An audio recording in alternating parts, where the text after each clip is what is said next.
Welcome, everybody. It's your boy, the Versace Stoner, with another episode of VSW.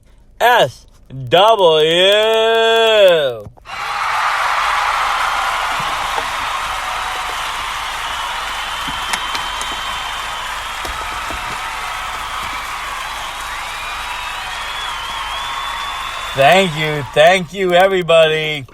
It's your boy, the Versace Stoner, alongside with the Wolf here with another very exciting episode of VSW. Tonight we're talking about the big one that is Double or Nothing 2021.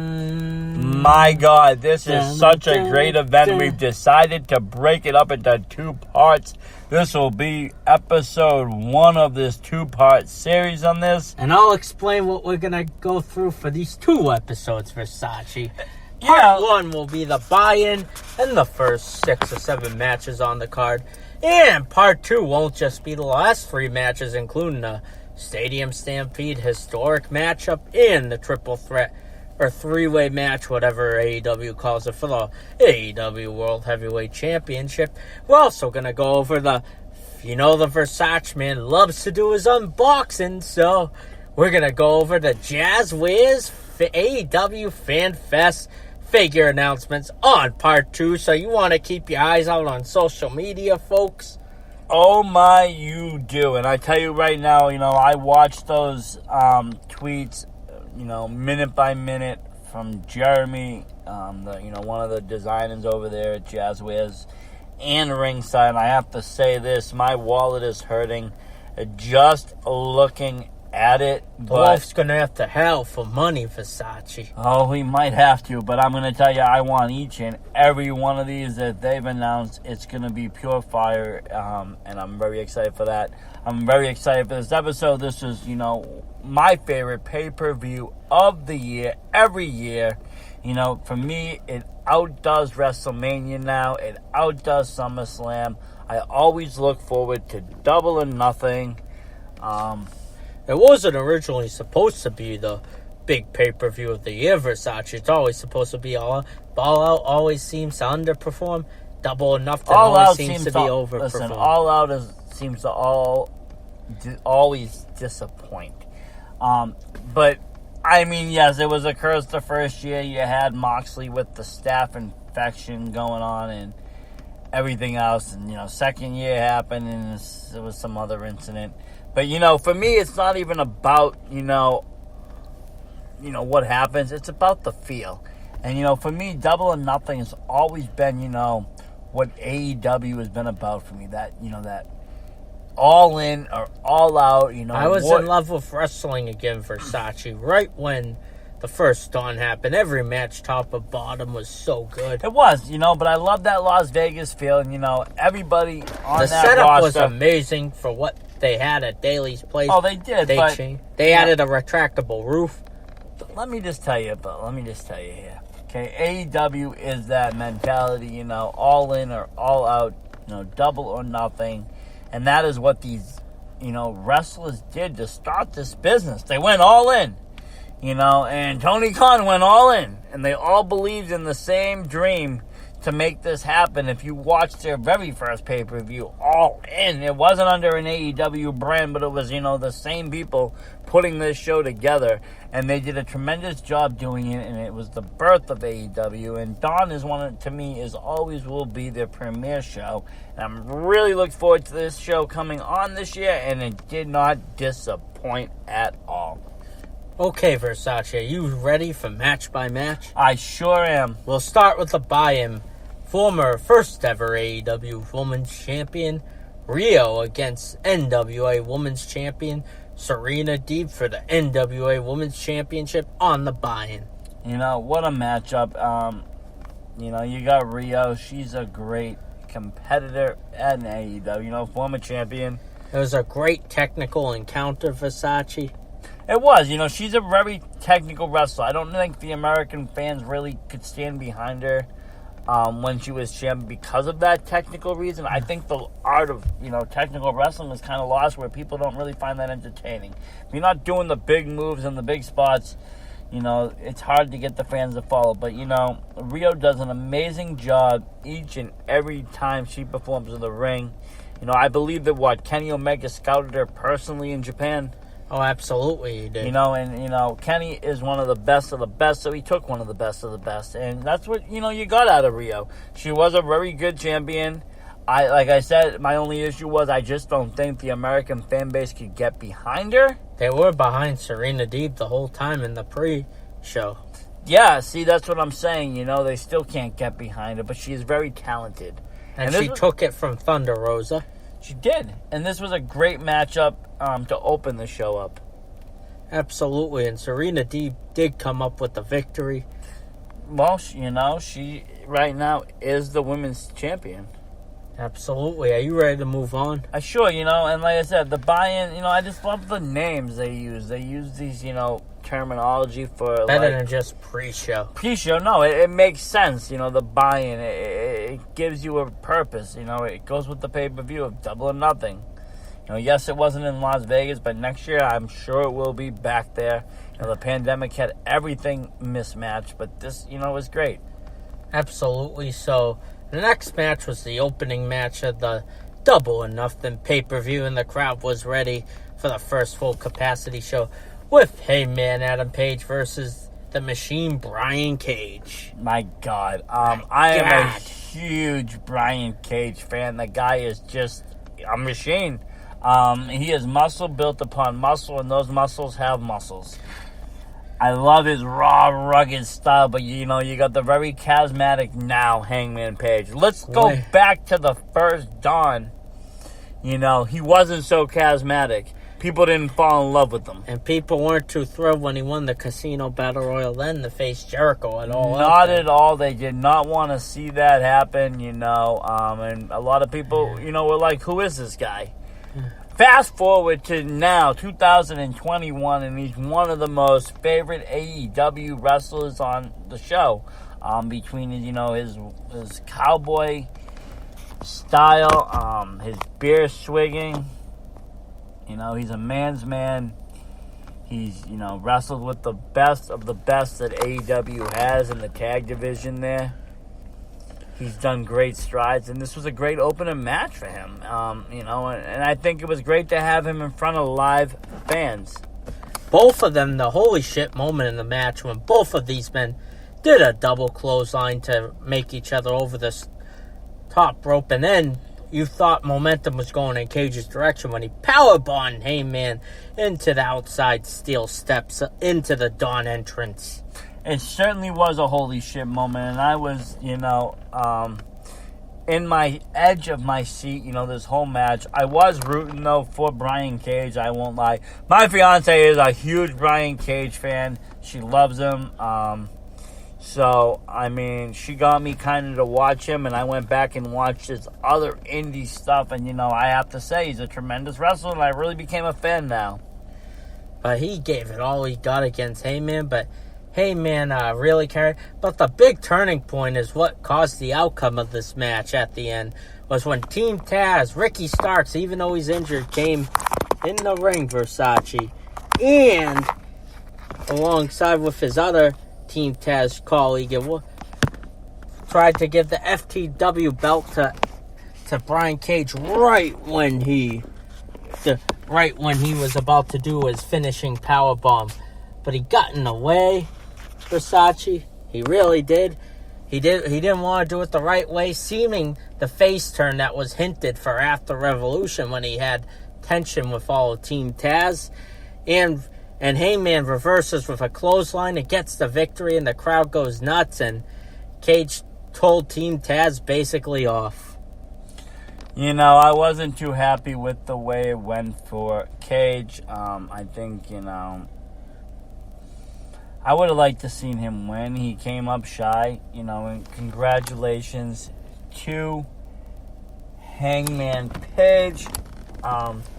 He's a great wrestler and really deserved this victory. Like I said, they really battled it out for a while, in this opening contest. And I can see why Brian Cage has some words for Team Taz. Team Taz,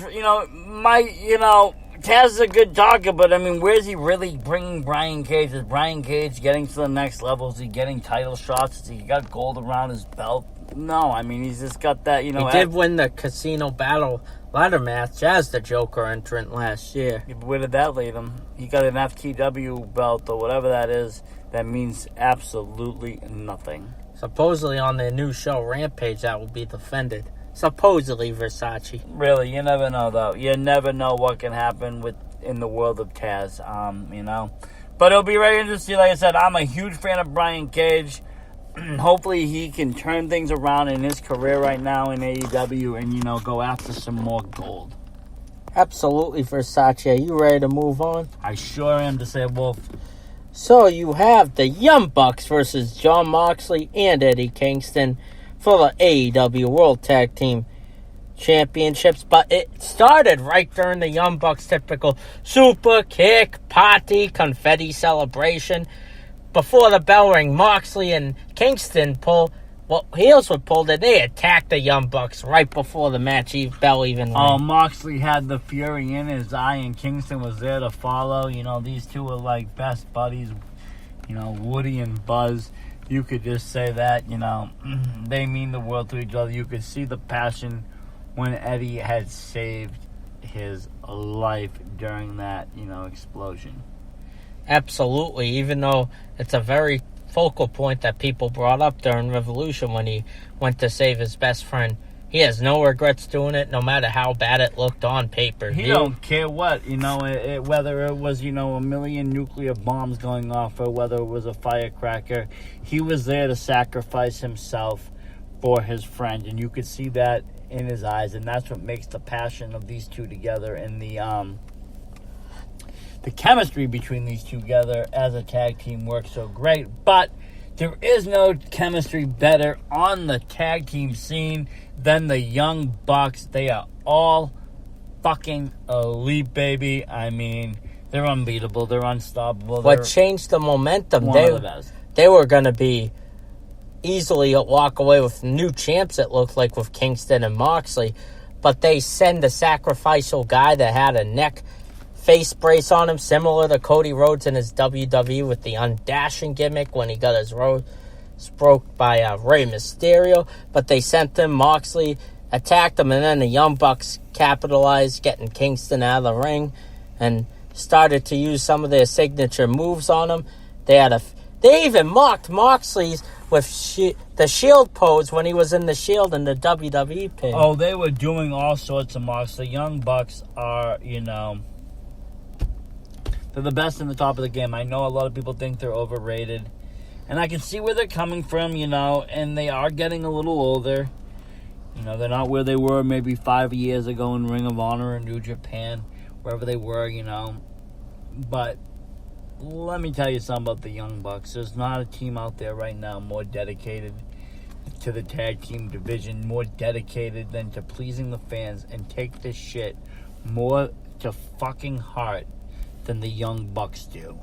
They really take this stuff personal. They put every ounce of their being into their matches and making it one of the best to entertain you, me, all the other fans watching, all the other wrestlers, everybody. That is what they do each and every time they wrestle. That is the mentality they have. And, with that, you have to give them much respect. And with that respect, they well deserve that victory to retain their tag team titles. Absolutely, Versace, but what we thought was going to be an easy victory when we had Carl Anderson come out of the entrance and about to attack Jon Moxley, and then you had Luke Gallows trying to come from the stands, attacking Kingston, but you got Frankie Kazarian coming to make this match even, and Moxley kicked out of the signature Meltzer driver. He kicked out of some pile drivers, and he was bleeding the whole time. Don't get me wrong, he's a tough son of a bitch, but now you're fighting against basically the Bullet Club, baby. Come on. You got the Good Brothers and Young Bucks going, teaming up. There is no, they're not going to be able to beat these guys. But And I thought Moxley and Kingston was going to beat them when Moxley they had used. a chance. They were going to use the LOD's finisher. They used it. The Bucks kicked out. And then Moxley even tried his signature paradigm shift, and the Bucks kicked out. But then when Kingston was knocked cold, he got super kicked 4 times, and then they used their BTE trigger to end it for the Moxley-Kingston tandem. And it was a great tag team match for these titles. Like I said, the Young Bucks are some of the best. They did get this victory. But it was, I might make it sound like it was a one-sided match. It definitely was not, Moxley and Kingston gave it their all. And, it was a neck-and-neck match. There was at times that I really did think the Young Bucks were giving the titles up that night. Almost happened. And, That was one of the best matches of the night. It was nearly a 5-star match, in my opinion. Oh, easily a 5-star match. All right, Versace. Now we got to look up the third match of the night, the Casino Battle Royale. Oh, yeah. They do it very similar. It's like they do it like a Royal Rumble instead of a typical pre-show Andre the Giant Battle Royal you see at WrestleMania sometimes. But they do a thing where they have 4 different cards. They got the Ace, Shades, Queens, Kings, and in terms of 5, every 5 minutes, there's 5 people that come in. And you got this one surprise they do every year that people talk about on the IWC is who's going to be this Joker entrant. And that is always the big focal point of it. The biggest pops of the night were probably Dark Order. Evil Uno had a lot of fans. The Varsity Blondes with Brian Pillman and Griff Garrison got a huge ass pop for Versace. And you had Jungle Boy without any of the Jurassic Express going the distance. You had a team of Private Party and Matt Hardy as the Hardy Money. Well, I'm going to tell you, I'm going to go right through the list of these guys and actually who, eliminated them. You had Christian Cage eliminated by Jungle Boy. You had Matt Sydal eliminated by Max Caster. Powerhouse Hobbs eliminated by Christian Cage. Dustin Rhodes eliminated by Powerhouse Hobbs. Max Caster eliminated by Christian Cage. Isaac Cassidy eliminated by Jungle Boy. Matt Hardy eliminated by Christian Cage. The final 3 were Matt Hardy, Christian, and Jungle Boy. They were, but you had even more than that. You had Preston Vance that Dustin Rhodes took out. Nick Comoroto, Dustin Rhodes took him out. Serpentico. He was dragged in by Lufer, basically the Chaos Project. Brian Pillman Jr. got taken out by the Private Party, but Griff Garrison got taken out by Matt Hardy. Colt Cabana by Isaiah Cassidy. Boom, boom, boom. Anthony Bowens by Brian Pillman Jr. Penta Zero by Jungle Boy. Mark Quinn by Christian Cage. Aaron Solo by Lee Johnson. Evil Uno by Penta Zero M. Lee Johnson by Matt Hardy. Leo Rush, the Joker card. Leo Rush. And that was a big shock to the world. Another New Japan wrestling star, showing up in AEW television. He did really well in the Cruiserweight division in NXT before he was being Bobby Lashley's sidekick before Lashley really took off in WWE. But then after that, he just really took off in the other promotions, and he's really still continuing to fire it up, and it was great to see him. Matt Hardy took him out, though, and the winner of it all was the one and only Jungle Boy. The crowd chanted the Tarzan Boy song like crazy. He's way over, and he's going to face Kenny Omega, or whoever wins the AEW World title. He's going to face either Orange Cassidy, Pac, or Kenny Omega in a few weeks on a Dynamite. It'll be interesting to see what happens. I mean, could he be the next champion? What if Luchasaurus gets jealous and attacks him? Ooh. That could happen too. We might see a split between these guys. I hope not. They released 2 exclusive figures on ringside on them.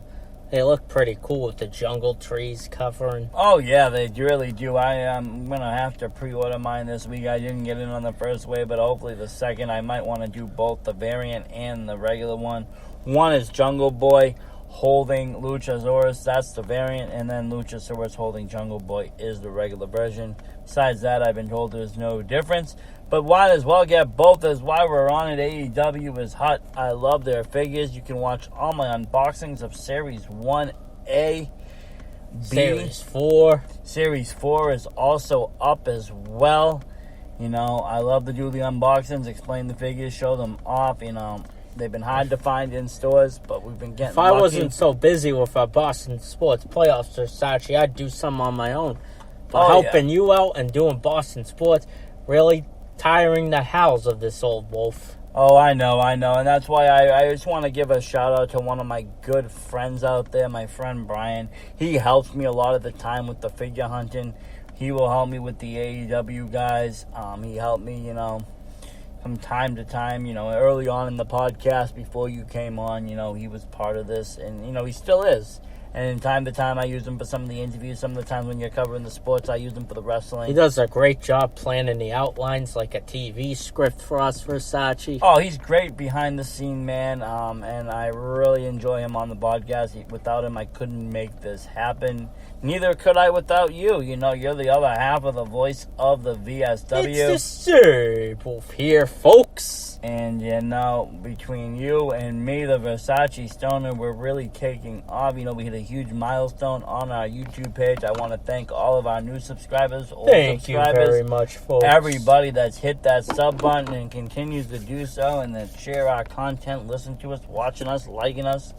We appreciate you 155,000%.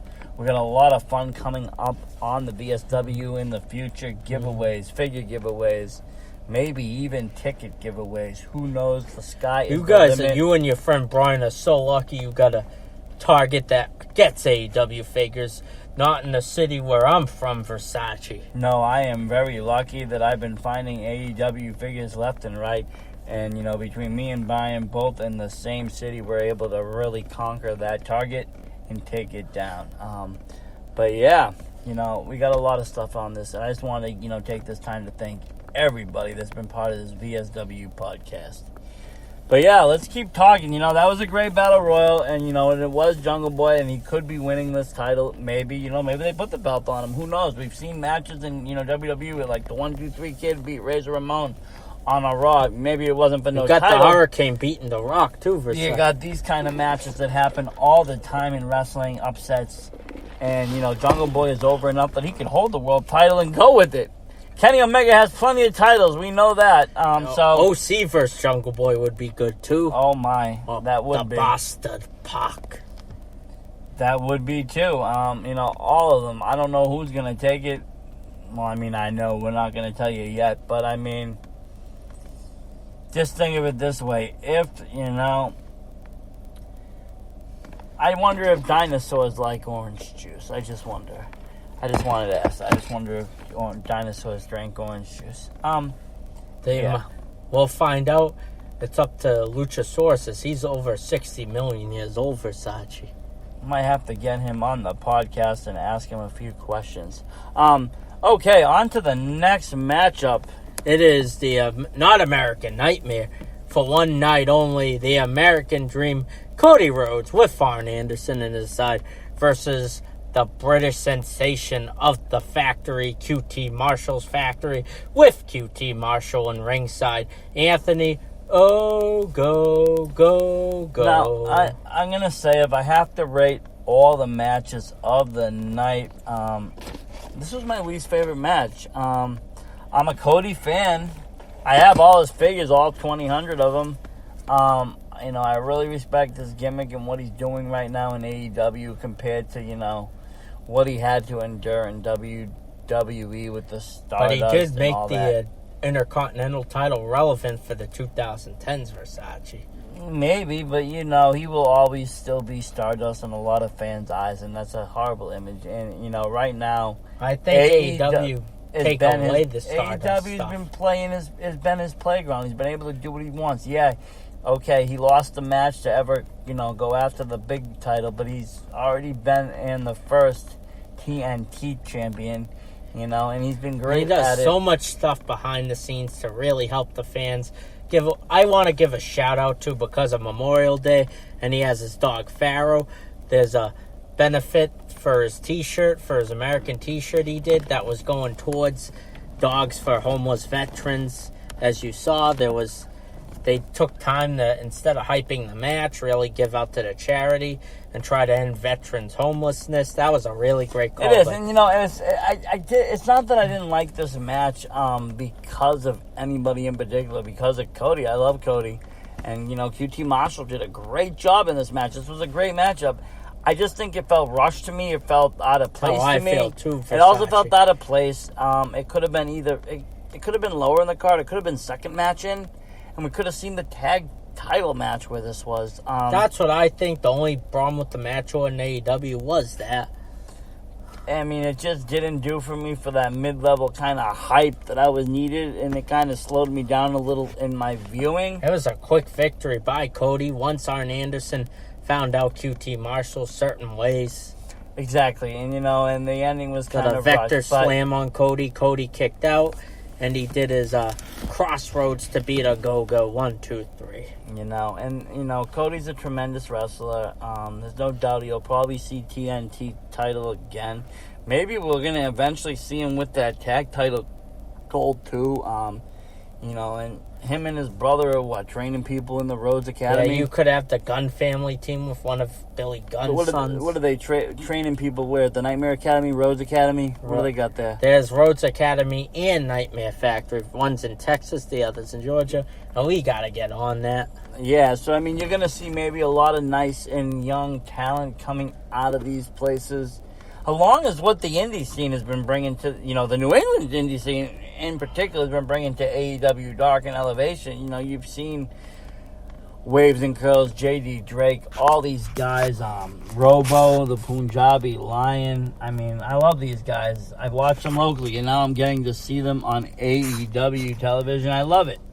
I love it. Are you ready to move on, Versace? I really am. So we got 2 matches left, folks, and then we're going to call it a night and save a part 2 for the last matches and the fanfare, like we said early in the night.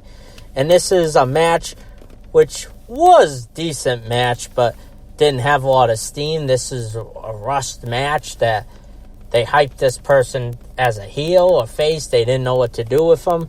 And you got Miro was really dominant. You got Miro defend his newly won 2 weeks ago on Dynamite TNT Championship versus the Murder Hawk monster Lance Archer with the legend Jake the Snake Roberts on his side. What a memorable match for many reasons, but I feel like Lance Archer always comes up short.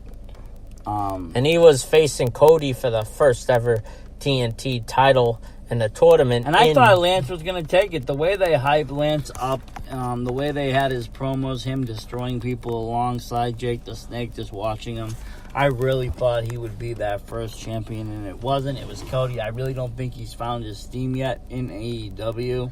But you got Miro, who's been on a freaking rampage after being Kip Sabian's best man. It's Miro Day! I don't think he wants to say that yet, but he should embrace him. He's been on a dominant figure. He injured Kip Sabian, a guy who had you not invited to his wedding, but in his wedding with Penelope Ford, and got attacked by Miro backstage because he wanted to take a title. Kip Sabian wanted to go for a title hunt after not really floating around all his time in Dynamite, and Miro got pissed and attacked him, saying it's his time. He attacked Darby Allin. He got the job done and won the TNT title. He's going to be AEW World Champion eventually. Miro, yeah. They didn't bring him in to just sit around and, do... He lost so much of his steam when he was Rusev with his wife, Lana, Bobby Lashley. That's what I'm saying. They're not bringing him in to do cuckold, promos here in AEW. He's making waves. He's making moves. He's winning matches. He's putting gold around his waist. He's a very dominant fighter. He always has been, even as Rusev. Not for nothing, all joking aside. One of my favorite things was when is with him and Aiden English. He used to call him out perfectly. Rusev Day. They did a lot of great work with that, and then he lost all the steam with those promos, in my opinion. I love seeing him on AEW. I love seeing him the dominant force that he is. Sky's the limit with this guy. But I really thought Versace, like you said about the Murder Hawk, he did get the upper hand at the beginning of the match before he rang. Jump up, Miro slammed into a table before a bell. Then what changed is a double clothesline middle of the match.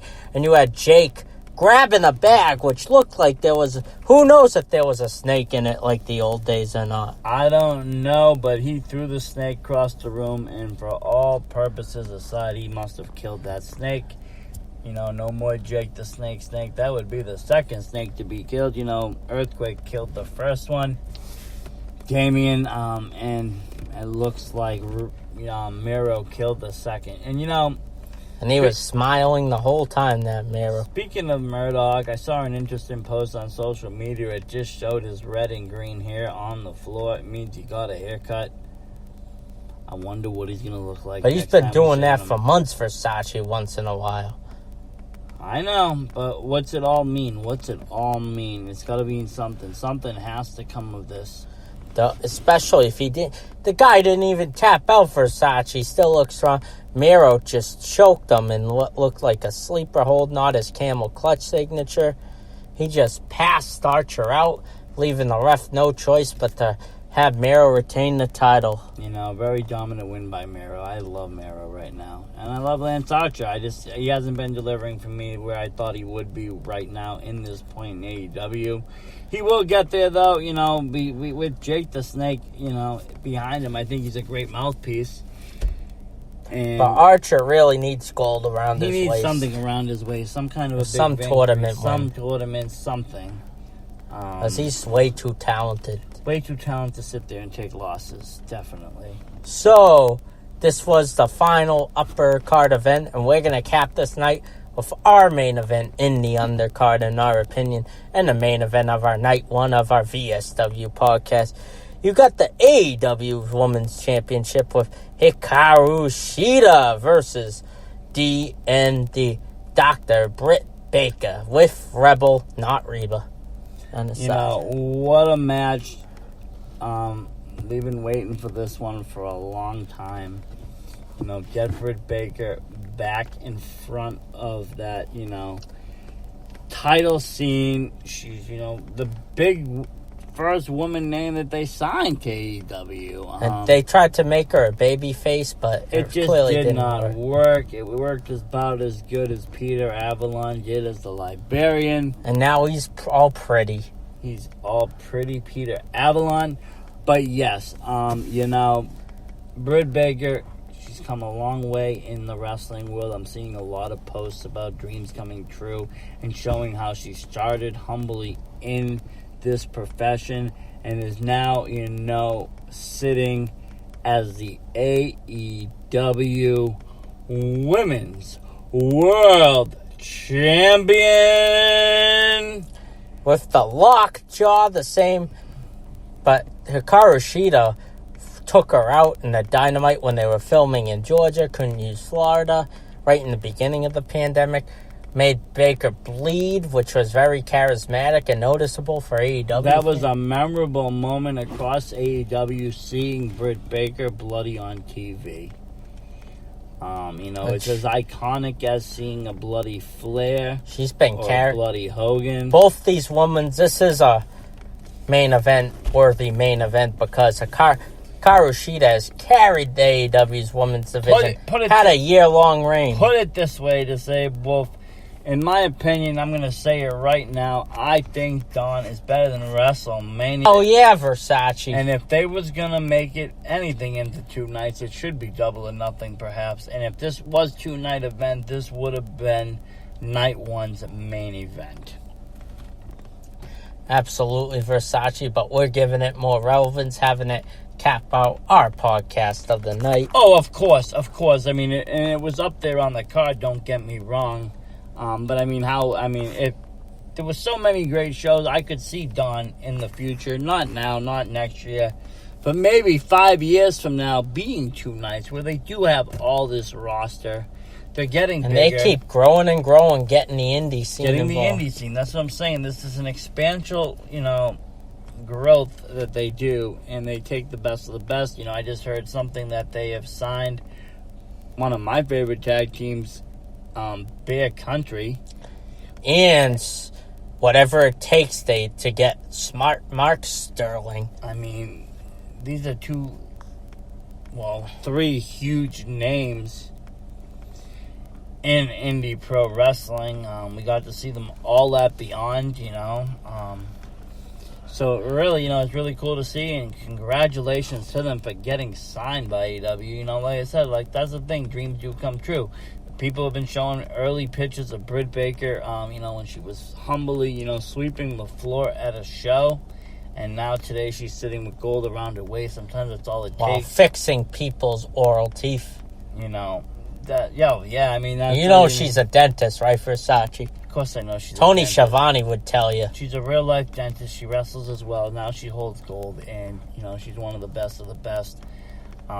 She's Adam Cole's baby. People are already talking, who do you think, she needs to face? What would be the next big match for her? Maybe Chris Statlander. That's the only woman that I can think of right now that would bring, something to the table. And so many of their women aren't on the roster anymore, such as the British woman fitness undefinables, Sadie Gibbs retired, Shanna got let go, Awesome Khan left, and you got B. Priestley not there anymore.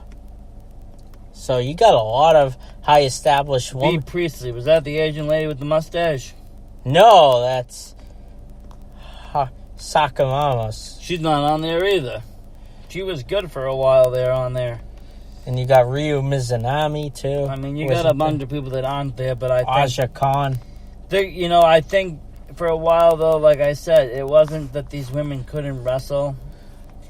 The American fan base just wasn't behind these. I think the American fan base is going to be behind Britt Baker, 150%. And they got two women they've signed who have a great indie presence. One endorsed by the man Shaq himself. You got Jade, who has a WB logo as her logo, as in Jade. Powerhouse, great looking model. And you got Red Velvet, too, who could be the future of this women's division. You're going to have a lot of excitement coming your way in the AEW women's division. And Britt Baker, as champion, is going to take it to new heights and to different places that it wasn't there before. I think people are going to fall in love now with this division, as it's been their weakest division, tag being their number one division, then their, regular division, then their women's division being last place.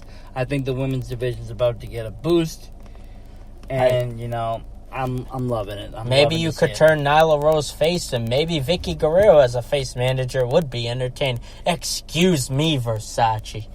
It could happen. Anything can happen on AEW, and that's why I like to see if they're very good on keeping secrets and not letting spoilers We don't even know what All Out's going to be for a main event, Versace. The only thing that I know about All Out is that me and you will be there. You booked the hotel, Versace? I sure did. You're a great pal. I did it for me, for you, for Brian. We're all going to go out there. We're going to have a great time.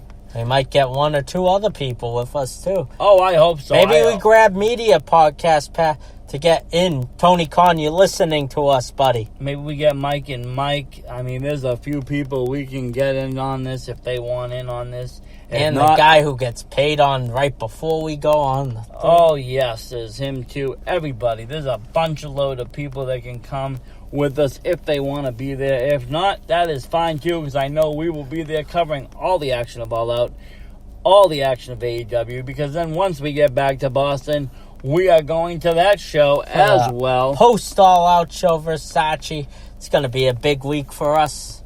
It sure is. But before we go, just to let you know, this is only part one of this doubleheader. Oh, yes, it is. This is only part one of our Double or Nothing recap.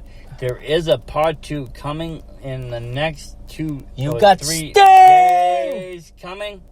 You got Sting's match. You got the World Championship match. Whatever. You got the Stadium Stampede match. Plus, you got all the excitement and exclusive stuff that was said during FanFest that we're going to talk about. Figures, my favorite, and all sorts of other fun stuff. So please make sure you stay tuned to the VSW. Hit that subscribe button. Hit that like button. Share it out. Let your friends listen to it. You know, I hope you enjoyed everything that we put out. I know I enjoyed putting it out. I enjoy all the hustle, Versace. Thank you very much, everybody. Versace Stoner out. Disable out.